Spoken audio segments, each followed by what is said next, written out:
आते हैं बार बार ये नज़ारा सरकार प्रशासन के लोग नगर निगम में बैठे हुए महापौर, कमिश्नर साहब, कलेक्टर साहब और यहाँ के जो विधायक हैं। अभी भाजपा की सरकार आई, सुशासन की सरकार, ये विधायक साहब भी देखें अभी नया चुन कर आए हैं। बिल्कुल अच्छा नहीं लग रहा सर। रोज़ मैं यहाँ से जाता हूँ, मास्क पहन के जाना पड़ता है। मास्क पहन के जाना पड़ता है। कोरोना के यहाँ पे तो पूरा बदबू ही बदबू, कचरा ही कचरा है। हमने रिपोर्टिंग, कलेक्टर साहब, बड़े बड़े अधिकारी, प्रशासनिक अधिकारी, नेता सारे लोग गुजरते हैं, लेकिन क्योंकि उनकी कांच चढ़ी हुई होती है और अंदर गाड़ी की एसी ऑन रहती है।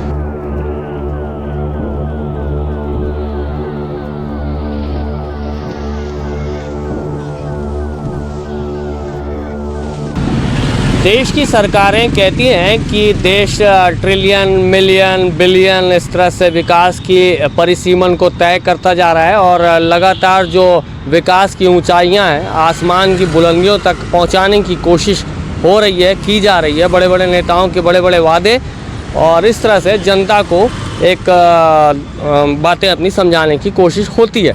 लेकिन जो इमारत बनाई जा रही है या दिखाई जा रही है या नेताओं की ओर से बोली जा रही है, उस इमारत के नीचे भी हमें देखना होगा, उसकी नींव और उसके आधार को उसको समझना होगा। तो समझाने के लिए मैं इस वक्त खड़ा हूँ। ये दुर्ग है और दुर्ग शहर का सिविल लाइन इलाका है। अब यहाँ पर समझाने के लिए क्या कुछ है, आपको नज़ारों में साफ कुछ दिख पा रहा होगा और बताने की ज़रूरत नहीं है कि ये कचरा डंपिंग यार्ड है। अब कचरा डंपिंग यार्ड दुर्ग नगर निगम ने बनवाया था। सरकार के बड़े बड़े नेता और बड़े बड़े प्रशासनिक तंत्र का कहना था कि शहर के बीच से, जो शहरवासी हैं उनके बीच से कचरा इकट्ठा करके, कलेक्ट करके उसको बाकायदा निष्पादन किया जाएगा। उस कचरे से उसका वेस्ट मटेरियल, उसको रिसाइकल किया जाएगा उस वेस्ट मटेरियल का, और डंपिंग यार्ड जो रहेगा वो शहर से दूर रहेगा। लेकिन क्या ये नज़ारा, ये शहर के बीचों बीच का इलाका है, सिविल लाइन इलाका। आपको बता दें कि ये शहर के बीचों बीच का इलाका है। अब आप देखिए सरकारों का नियंत्रण कहाँ पर है। ये कचरों का निष्पादन तो हो नहीं रहा है, जो कचरे यहाँ ला कर डंप कर दिए जा रहे हैं। उसके पीछे, जस्ट पीछे जो है रविशंकर, पंडित रविशंकर स्टेडियम है और स्टेडियम को बनाएंगे कहते हैं। ये सामने हमारे बच्चों की, जो बोलना चाहिए भविष्य तय करने वाले और बच्चों को आगे बढ़ाने वाली ये स्कूल है। आप देख सकते हैं ये विद्यालय है और यहाँ बच्चे पढ़ते हैं इस स्कूल के ठीक सामने।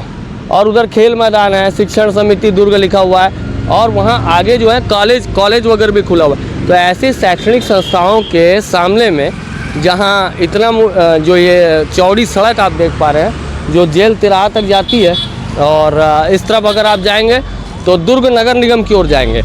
अगर आप इस तरह से यहाँ आगे जाकर अगर आप लेफ्ट मुड़ जाते हैं, बड़े बड़े अधिकारियों का घर है यहाँ पर। खुद महापौर जो धीरज बाकलीवाल साहब है, उनका घर यहाँ से कुछ दूरी पर बना हुआ है। और यहाँ के विधायक साहब अभी जीते हैं भाजपा से। तो दरअसल बात यह है कि जब से दुर्ग की तासीर या दुर्ग शहर को एक विकसित नज़रियों के तौर पर कुछ राहत देने के लिए प्लानिंग की जाती रही, तो जो भी नेता निगम में आए, निगम प्रशासन में आए, जो भी नेता विधानसभा में बैठे, वो कांग्रेस के हैं, बीजेपी के हैं, उन सारों ने इन विषयों को गंभीरता से लेने की बात कही थी। लेकिन अब गंभीरता कहाँ पर है, देखिए वो कचरे के बीच में बैठी हुई गाय, और थोड़ा और आगे जाएंगे, पता नहीं हमारे कैमरा वहाँ तक कवर करता है कि नहीं, थोड़ा आगे और जाएंगे तो वो कचरों को, झिल्लियों को खाती हुई गाय। ये स्थितियाँ हैं और सरकारों के दावे न सिर्फ इन कचरों को वेस्ट मैनेजमेंट ठीक करने के लिए, बल्कि ये जो गायें हैं कचरा ना खा सकें, इसलिए यहाँ पर सरकारों की बहुत सारी प्लानिंग और बनती है, योजनाएं बनती हैं। लेकिन यहाँ पर सरकार के फेंके हुए तंत्र ने गायों को झिल्लियाँ खिलाना सिखा दिया है।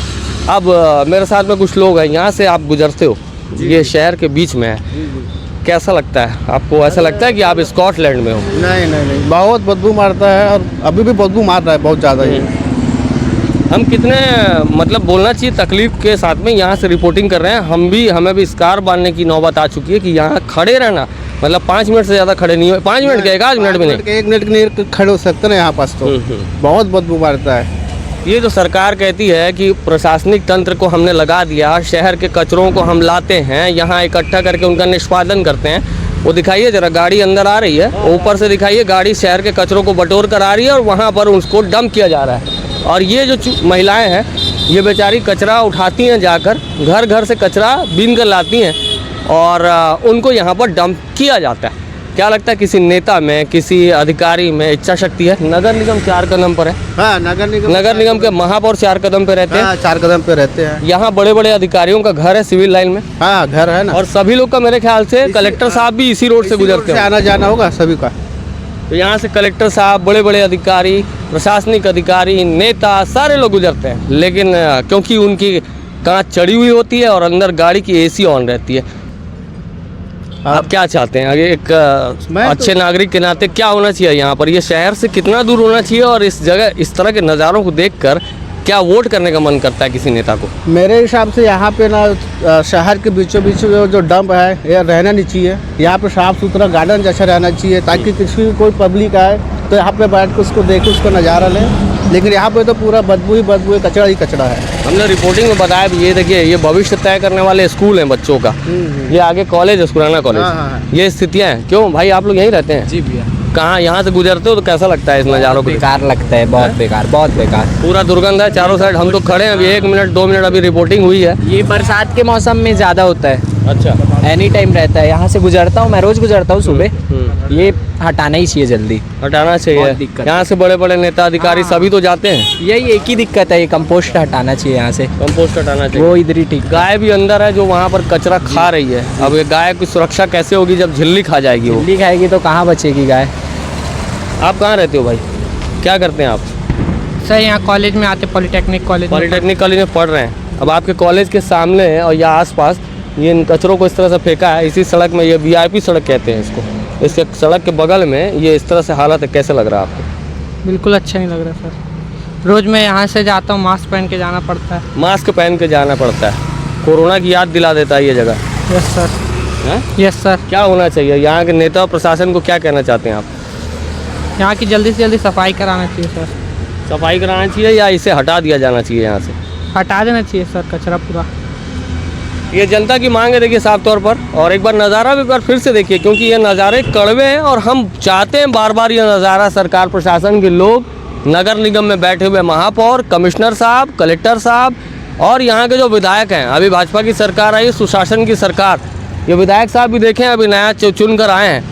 ये देखें कि उनका शहर किस हालात में पड़ा हुआ है, किस बदतर हालात में पड़ा हुआ है। और इन नज़ारों को ठीक करना उन्हीं की जवाबदारी है। तंत्र से जो लोग नाराज़ हैं, जो वोट करके सत्ता के लोगों को बड़े बड़े पदों पे बैठाते हैं, आखिर वो किन समस्याओं के बीच यहाँ से गुजरते हैं, उनसे बात करते हैं। बहन जी, क्या नाम है आपका? और यहाँ से जब गुजरती हैं इस कचरे के ढेर को और गायों को, इन कचरों को खाते हुए और दुर्गंध युक्त वातावरण में कैसा महसूस करते हैं?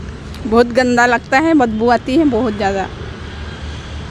ये सालों से ऐसा है, ये बदला नहीं है। ये बहुत सारे जो कचरे उठाने की कंपनियां आई, बहुत सारे शहर को साफ़ करेंगे कहते हैं, लेकिन कुछ भी बदलाव नहीं हुआ। लोग शहर का कचरा बोलते हैं आपके घर गली से निकाल देंगे, लेकिन लाकर आपके यही डालते हैं। स्कूल के सामने या कॉलेज के सामने या लोगों के ही बीच पटक देते हैं। जी। क्या कहना चाहेंगे ऐसे लोगों के लिए? क्या कहना चाहेंगे? नहीं, वो तो निगम वाले लोग जानेंगे।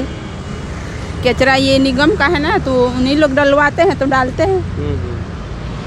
कुछ और नागरिक रुके हमारे साथ में। क्या कहेंगे भैया, ये कचरा यहाँ ऐसा डंप कर रखा हुआ है? बहुत गलत कर रहे हैं और ये कचरा नहीं डालना चाहिए। शहर का कचरा बाहर फेंकना चाहिए। ये पूरी गंदगी से बीमारी पैदा हो रही है।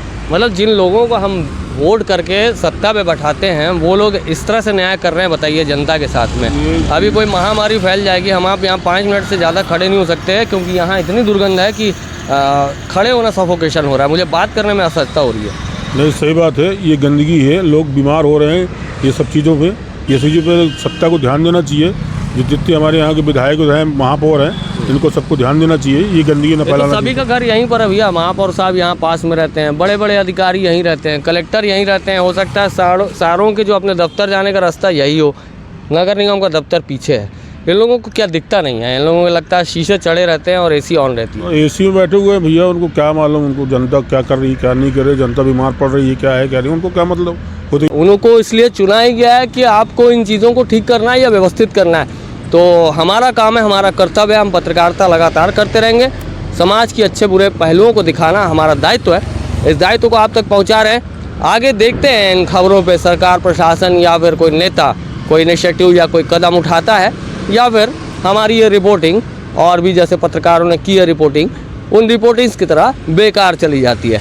तो हमारी खबरों में इस तरह से बने रहने के लिए और बहुत बहुत धन्यवाद। हमारा आप मनोबल प्रोत्साहन बढ़ाते रहिए।